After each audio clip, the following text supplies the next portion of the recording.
Assalamualaikum warahmatullahi wabarakatuh. A'udzu billahi minasyaitonir rajim. Bismillahirrahmanirrahim. Alhamdulillahi hamdan katsiran kama amar. Asyhadu an la ilaha illallah wahdahu la syarikalah. Irghaman liman jahada bihi wa kafar. Wa asyhadu anna Muhammadan abduhu wa rasuluh sayyidul khalaiqi wal bashar. Allahumma sayyidina Muhammadi wa ala alihi wa ashabihi al-masabihil burar. Ilahi anta maksudi wa ridhaka matlubi a'tini mahabbataka wa ma'rifataka. Ila hadrati sultanil awliya wa qudwatil asfiya qutbir rabbani wal gausis samadani As-Sayyid Syekh Muhyiddin Muhammad Abdul Ghaus Saifullah Maslul Al-Qutub radhiyallahu anhu wa qaddasa sirah. Al-Fatihah. A'udzu billahi minasyaitonir rajim. Bismillahirrahmanirrahim. Alhamdulillahi rabbil alamin arrahmanir rahim maliki yaumiddin. Iyyaka na'budu wa iyyaka nasta'in ihdinas siratal mustaqim. Siratal ladzina an'amta 'alaihim ghairil maghdubi 'alaihim waladdallin. Al-Mukarramun, para wakil talqin Syekh Mursyid yang saya hormati pemangku manaqib, yang saya hormati pengelola acara, ikhwan akhwat rahimakumullah. Seorang penggembala kambing melempar kambing dengan batu. Karena penggembala itu tahu kambing itu akan masuk ke taman rerumputan. Sementara taman rerumputan itu adalah milik orang lain. Sang penggembala tahu apabila kambing-kambing gembalaannya itu sendiri tidak dilempar pakai batu, akan terjadi masalah. Masalah yang akan muncul adalah karena kambing gembalaannya itu sendiri memakan rumput milik orang lain, itu pasti bakal terjadi pertengkaran. Inilah yang diketahui persoalannya oleh penggembala kambing. Masalahnya adalah salahkah penggembala kambing itu melempar kambing gembalaannya dengan batu? Ikhwan akhwat rahimakumullah. Ilmu yang dimiliki oleh penggembala kambing itu berbeda dengan pengetahuan yang dimiliki oleh kambing. Kambing yang dilempar batu oleh penggembalanya mungkin merasa kecewa. Dia melihat ada taman rumputan menghijau yang apabila dia datangi kemudian dia makan, barangkali itu akan menjadi satu kesenangan tersendiri bagi kambing. Itu adalah pengetahuan kambing. Namun dilihat dari sisi lain, ilmu yang dimiliki oleh penggembalanya itu memandang dari sisi lain. Dan kita harus yakin bahwa ilmu yang dimiliki oleh penggembala itu jauh lebih tinggi dibandingkan dengan pengetahuan kambing. Karena ilmu yang dimiliki oleh penggembala itu sendiri, dia sangat mengetahui hakikat persoalan yang sebenarnya. Ikhwan akhwat rahimakumullah. Saat kita menjalani hidup, mungkin di antara kita mengalami beragam persoalan, beragam musibah. Ada orang sakit, ada orang terkendala dalam masalah pekerjaan, ada orang mengalami kesulitan dalam mencari pasangan, ada orang sedikit terhimpit masalah ekonomi, ada orang merasa ada hambatan saat akan melakukan satu perbuatan yang menurut perkiraan pikirannya akan menghasilkan sesuatu yang besar. itu adalah pengetahuan mereka, pengetahuan kita masing-masing. Itu bagaikan satu lemparan batu yang dilempar langsung oleh Allah Subhanahu wa taala. Pengetahuan kita itu sendiri hanya tahu bahwa sesuatu yang tidak mengenakan itu sendiri itu akan menimbulkan kecewa pada diri kita. Tetapi Allah Subhanahu wa taala ilmunya tidak sebanding dengan pengetahuan yang kita miliki. Mengapa musibah itu sendiri diberikan kepada kita? Mengapa beragam cobaan itu sendiri kita merasakannya? Itu semuanya adalah karena Allah Subhanahu wa taala Maha tahu. Apabila ternyata tidak dilempar, tidak diingatkan oleh Allah Subhanahu wa taala, tidak menutup kemungkinan kita pun akan terjerumus kepada hal yang lebih buruk daripada setelah kita merasakan kekecewaan itu. Allah Subhanahu wa taala dengan tegas menyebutkan di dalam Al-Qur'an surat Al-Baqarah ayat ke-155. A'udzu billahi minasyaitonir rajim. Wala nabluwannakum bisyai'im minal khauf wal ju' wa naqsim minal amwal wal anfus was samarat wa basyiris sabirin. Ada 5 lemparan Allah Subhanahu wa taala yang diberikan kepada kita. Kalau boleh dikatakan kerikil, ini adalah kerikil-kerikil yang sengaja dilemparkan kepada kita oleh Allah Subhanahu wa taala. Yang pertama adalah al-khauf, wala nabluwannakum bisyai'im minal khauf. Rasa takut. Takut ini adalah cobaan, ujian daripada Allah Subhanahu wa taala. Apakah kita bisa lolos dari perasaan ini atau tidak? Ada orang takut kehilangan jabatan. Ada orang takut setelah ditalkin tidak dipakai lagi oleh orang. Ada orang merasa takut apabila zikir dengan menggunakan suara keras, la ilaha illallah, itu akan dicemooh orang. Itu takut. Takut semacam begitu, itu merupakan bagian daripada batu uji yang diberikan Allah Subhanahu wa taala kepada kita melalui Syekh Mursyid. Nah, itu yang pertama. Kita harus tahu apapun yang tidak mengenakan setelah kita ditalkin zikir itu merupakan batu uji. Yang kedua adalah rasa lapar. Bisa jadi mungkin karena kita terkonsentrasi melaksanakan satu amaliyah mursyid. Tiba-tiba Allah Subhanahu wa taala menguji. Ekonomi agak seret, bisnis agak tersendat. Apa namanya yang menurut pertimbangan akal kita akan menguntungkan secara fisik, itu terkadang akan menjadi satu batu ujian. Banyak di antara ikhwan itu mengalami satu kondisi pada waktu sebelum ditalkin zikir ternyata usahanya maju, tetapi setelah ditalkin zikir sekali. Itu batu ujian. Batu ujian sama sekali diberikan Allah Subhanahu wa taala.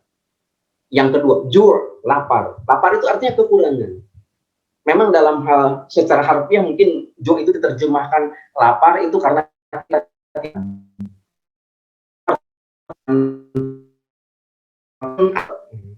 akan mengalami penurunan. Itu hati-hati. Itu merupakan batu uji. Yang ketiga adalah naqsi minal amwal. Harta kekayaan juga semakin berkurang.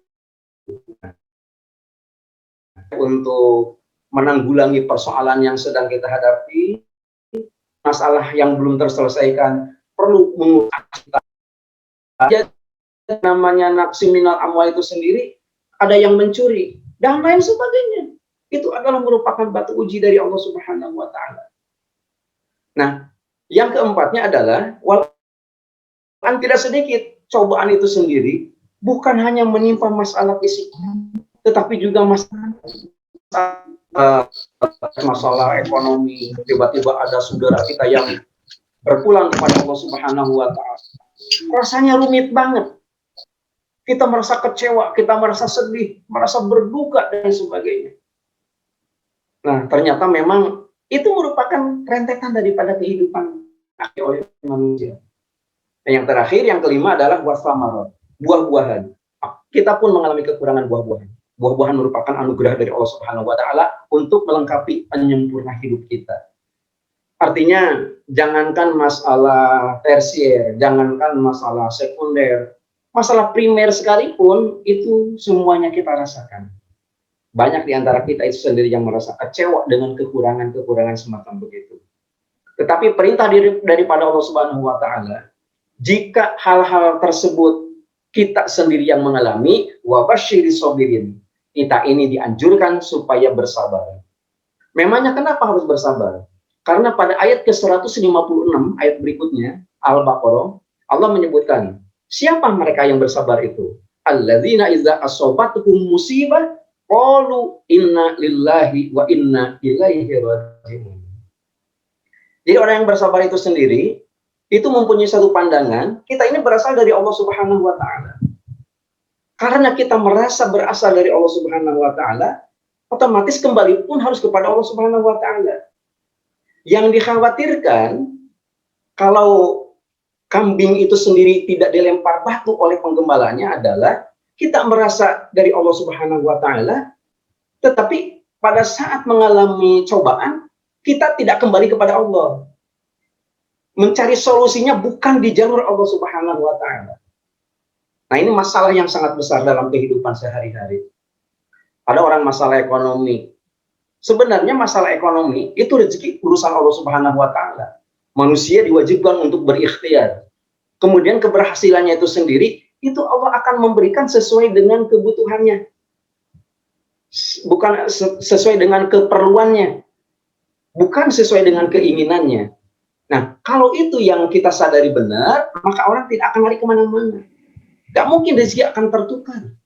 Selama hidup manusia, selama itu pula rezekinya tidak akan dihentikan oleh Allah Subhanahu wa Ta'ala.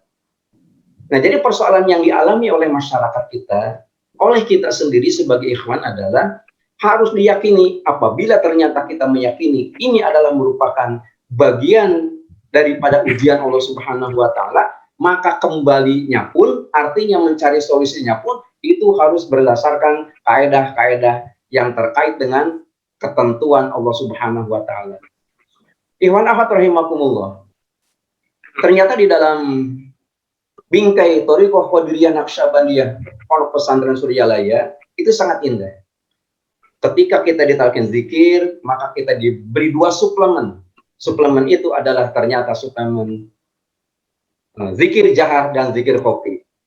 Kemarin yang mulia pengarsa Abah, dari selesai zikir subuh sampai datangnya waktu isyraq, memimpin membaca sholawat Bani Hashim. Membaca sholawat Bani Hashim dengan nada perang. Dimaksudkan nada perang adalah tidak dengan menggunakan irama yang selama ini kita pakai pada waktu menutup acara manakib. Allahumma sholli ala nabiyil hashimi Muhammadin wa ala alihi wa sallim taslima. Itu adalah sholawat Bani Hashim. Tetapi pada saat kita menghadapi satu kendala, menghadapi suatu kondisi di mana kita perlu untuk menerobos, maka Abah itu sendiri ternyata menggunakan metodenya adalah metode bagaimana cara kita berperang. Allahumma sholli ala nabil hashimi Muhammadin wa ala alihi wa sallim taslima. Kita bisa membayangkan, saya saja yang terhalang satu orang dari pengersa Abah. Abah bersebelahan dengan Kiai Cecep, putra beliau sebagai ketua Madrasah Pusat.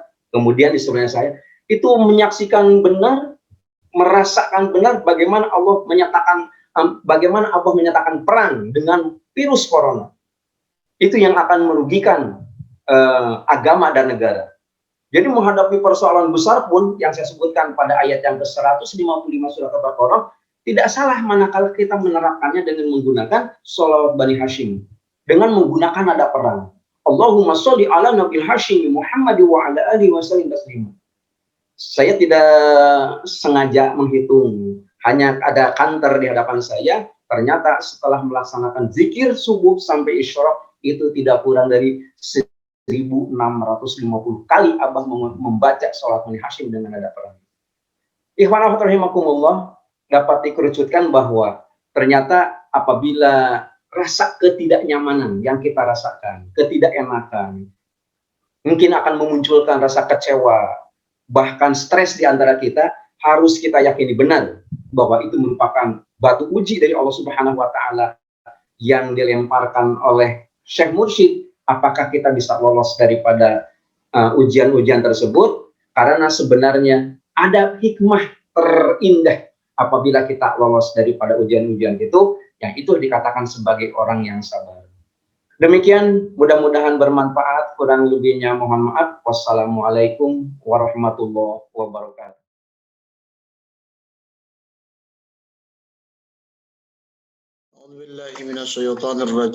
Bismillahirrahmanirrahim. Assalamualaikum warahmatullahi wabarakatuh. Muqaddimah ikut kepada Yang Mulia Dr. Kiai Haji Akbar Mardani yang telah menyampaikan ilmu-ilmu Allah melalui lisan mulia beliau tadi. Ila hadrati Syekhina Mursyidina Sultan Lauliyai fi hadaz zaman Sayyidi Syekh Muhammad Abdul Saifullah Maslul Al-Qadiri An-Naqsabandi Al-Muttaqi Al-Kamil Mukammil Al-Muwafaq Al-Mujaddid Al-Qutbu As-Samadani Al-Mahdi radhiyallahu anhu wa qaddasa sirra. Al-Fatihah. A'udzu billahi minasy syaithanir rajim. Bismillahirrahmanirrahim. Alhamdulillahi rabbil alamin arrahmanir rahim maliki yaumiddin. Iyyaka na'budu wa iyyaka nasta'in ihdinas siratal mustaqim. Siratal ladzina an'amta 'alaihim ghairil maghdubi 'alaihim waladdallin. Al-Mukarramin, para wakil talqin, Bendahaya Profesor Priyatno dan pemangku manaqib pada malam ini, Ibu Israhwati, sekeluarga, kita doakan mudah-mudahan beliau dan kita semua Allah mudahkan segala urusan dan Allah karuniakan, Allah limpahkan keberkahan segalanya, semuanya, selamanya. Dengan berkah karamah guru kita semua, Sayyidi Syekh Muhammad Abdul Saifullah Maslul radhiyallahu anhu. Al-Fatihah. A'udzu billahi minasyaitonir rajim. Bismillahirrahmanirrahim. Alhamdulillahi rabbil alamin arrahmanir rahim maliki yaumiddin. Iyyaka na'budu wa iyyaka nasta'in ihdinas siratal mustaqim. Shiratal ladzina an'amta 'alaihim ghairil maghdubi 'alaihim waladdallin. Hadirin rahimakumullah, saya akan mengawali pembicaraan ini dengan membacakan suratul Baqarah ayat 216. A'udzubillahi minasyaitonir rajim. Kutiba 'alaikumul qitalu wa huwa kurhul lakum wa 'asa an takrahu syai'an wa huwa khairul lakum wa 'asa an tuhibbu syai'an wa huwa syarrul lakum wallahu ya'lamu wa antum la ta'lamun. Ayat ini saya kira masih erat hubungannya dengan apa yang disampaikan oleh Yang Mulia Yai Akbar tadi. Beliau menceritakan bagaimana lemparan-lemparan yang diberikan oleh Allah dalam bentuk ujian itu terkadang tidak kita sukai. Padahal Allah memberikan itu semua menjadi satu pelajaran bagi kita, supaya kita semakin tangguh, supaya kita semakin sungguh-sungguh dalam melaksanakan seluruh rangkaian amalia, rangkaian ibadah kita kepada Allah Subhanahu wa Ta'ala. Dalam konteks yang lebih khusus, supaya kita semakin istiqomah melaksanakan amalia, tata aturan, bimbingan yang ada di dalam Thariqah Qadiriyah Naqsabandiyah Pondok Pesantren Suryalaya. Ayat dalam surah Al-Baqarah ayat ke-216 itu Allah menyebutkan wa asa an takrahu syai'an wa huwa khairul lakum. Boleh jadi kamu membenci sesuatu wa huwa khairul lakum, padahal itu adalah yang terbaik bagimu. Dan sebaliknya wa asa an tuhibbu syai'an wa huwa syarrul lakum. Boleh jadi kau mencintai sesuatu wa huwa syarrul lakum, dan itu adalah buruk bagimu. Allahu ya'lamu wa antum la ta'lamun. Dan sesungguhnya Allah mengetahui apa yang tidak kamu ketahui. Hadirin ikhwan akhwat rahimakumullah, ayat ini mengingatkan kepada kita bahwa yang maha tahu tentang sesuatu itu baik atau tidak adalah Allah Subhanahu wa Ta'ala.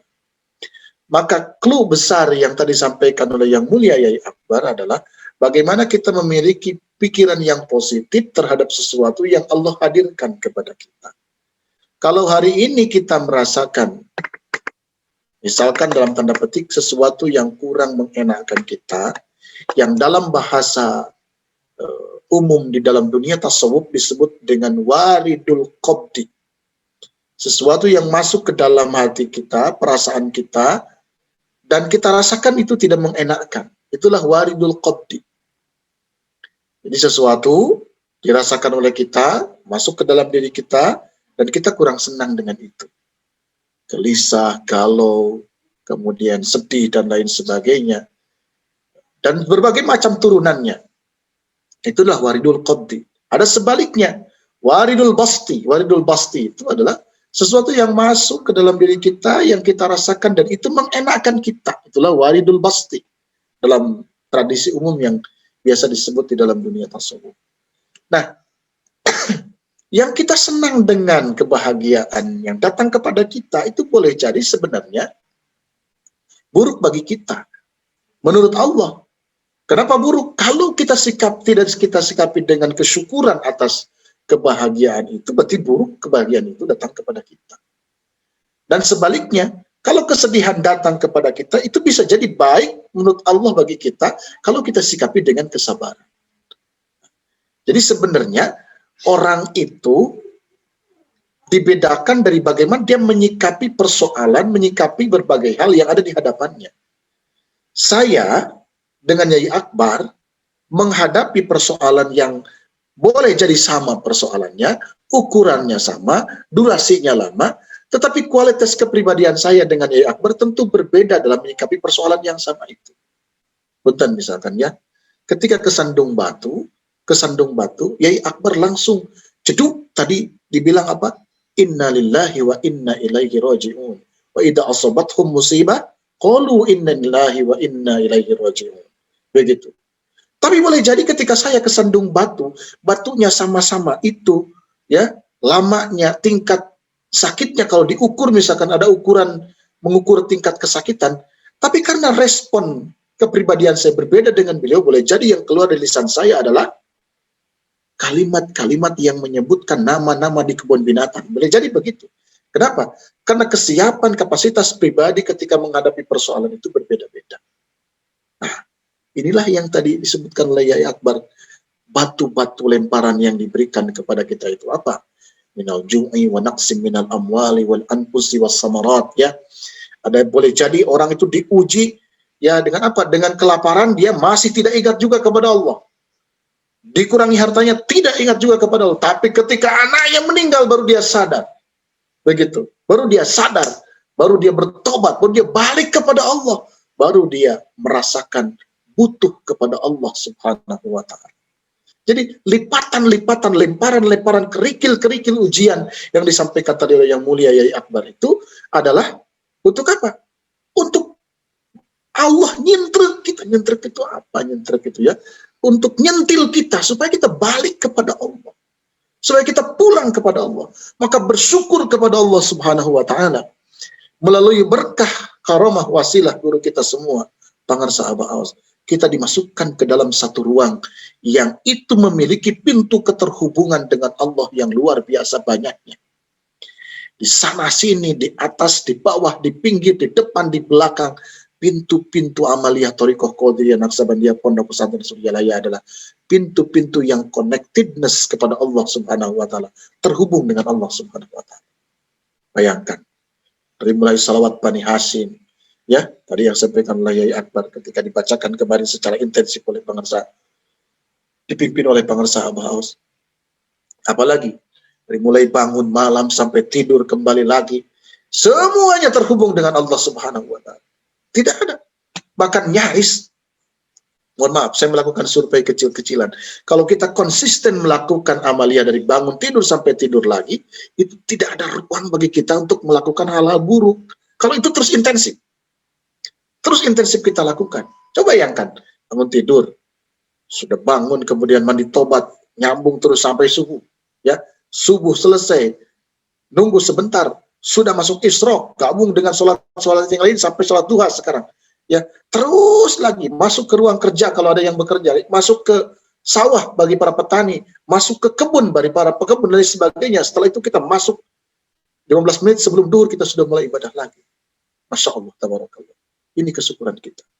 Maka mari kita syukuri ini.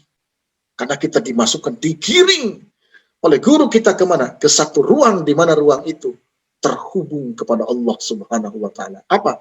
Thariqah Qadiriyah Naqsabandiyah, Pondok Pesantren Suryana. Bagi saya manakib ini laksana ruang belajar, universitas atau apa saja namanya. Di dalamnya ada banyak sajian kurikulum dari mulai kita majelis doa, kemudian masuk ke dalam baca Quran, baca salawat, tanbih, manqobah, kemudian ada khidmat ilmiah, di ujungnya nanti baca salawat lagi. Luar biasa. Ini menu-menu yang sangat bergizi bagi kita semua. Di mana kibat? Bayangkan gizi, asupan gizi yang masuk ke dalam diri kita sehari 2 kali dengan kualitas gizi, takaran gizi yang luar biasa. Bagaimana tidak sehat kita? Bagaimana tidak sehat? Pagi kita menakiban, malam kita menakiban, belum lagi menakiban yang lain. Baik yang daring maupun luring, baik yang virtual maupun non-virtual, tatap muka secara langsung. Subhanallah. Ini asupan gizi yang luar biasa. Ini ruang-ruang di mana kita merasakan di dalamnya terhubung dengan Allah Subhanahu wa Ta'ala. Ya. Dalam satu hikmahnya Ibnu Athaillah As-Sakandari di dalam Al-Hikam menyebutkan, la tasta'izzanna bi'izzin yafna. Janganlah sekali-kali engkau mencari kemuliaan pada kemuliaan yang akan ada akhirnya. Apa kemuliaan yang akan ada akhirnya itu? Kita mencari kemuliaan kepada makhluk. Kita mencari kemuliaan kepada selain Allah Subhanahu wa Ta'ala. Maka ruang-ruang yang diberikan oleh guru kita melalui amalia-amalia harian, melalui zikir, mingguan, khataman, kemudian bulanan minimal itu adalah manakiban. Sekarang sudah dihapus lagi ruang-ruang amaliah bulanan itu. Sehari 2 kali manakib online. Masya Allah, tabarakallah. Mari bersemangat untuk tetap menghadirinya. Paling tidak azamkan di dalam hati kita, ya Allah, saya ingin hadir di majlis manakiban. Supaya apa? Gerak hati, niat hati itu dibaca oleh guru kita, oleh arwahul muqaddasah, bahwa orang ini punya keinginan untuk hadir di majlis online. Biarkan orang yang nyinyir-nyinyir di sana, biarkan saja. Biarkan mereka warang, mereka kenyang dengan nyinyiran-nyinyiran itu. Yang penting kita masuk. Kemana? Ke dalam satu ruang di mana kita terhubung dengan Allah Subhanahu wa Ta'ala. Inilah mana kita. Mudah-mudahan kita diistiqomahkan oleh Allah Subhanahu wa Ta'ala dan terus menikmati jamuan-jamuan yang disediakan oleh Syekh Mursyid melalui majlis manakiban ini. Alhamdulillah. Atau nuhun abah, nuhun semuanya. Nuhun budaya, dan semuanya. Mudah-mudahan kita semakin istiqomah untuk terus ikut bersama kafilah ruhani di bawah bimbingan guru kita semua, Sayyidi Syekh Muhammad Abdul Qausifullah Maslud radhiyallahu anhu. Al-Fatihah.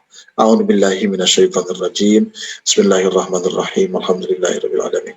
Rahmanir Rahim Maliki Yaumiddin. Iyyaka na'budu wa iyyaka nasta'in. Ihdinas siratal mustaqim. Shiratal ladzina an'amta 'alaihim ghairil maghdubi 'alaihim waladdallin.